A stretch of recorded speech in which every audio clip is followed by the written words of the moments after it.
एक ॲक्सिडेंटमध्ये माझ्या पायाला विजा झाली. विजा अशी झाली की माझा हा जो गुडघा आहे त्याच्यातली एसियल लिगामेंट असते, ती लिगामेंट ब्रेक झाली आणि ब्रेक अशी झाली की डॉक्टर बोलले कमीत कमी 2 वर्ष रिकव्हरी लागेल.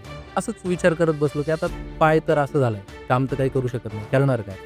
आता घरी आपण आणि मला वडिलांनी खूप कमवलं, पण स्वतःची जी असते ना जी जिद्द असते, जिद्द स्वतः काहीतरी करून दाखवायचं. असंच बसलो एक दिवस तर माझ्या लाईफमध्ये माझे 2 मेंटॉर आहेत. माझे वडील आणि माझी मिसेस, माझी बायको. बरं.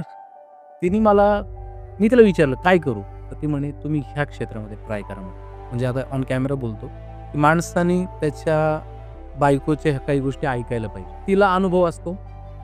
दुसरी गोष्ट लेडीज जास्त मॅच्युअर असतात माणसांपेक्षा. हे खरं आहे. हां, मॅच्युअर असतात. त्यांना तुम्ही तुमच्या आईला विचारा, तुमच्या बायकोला विचारा.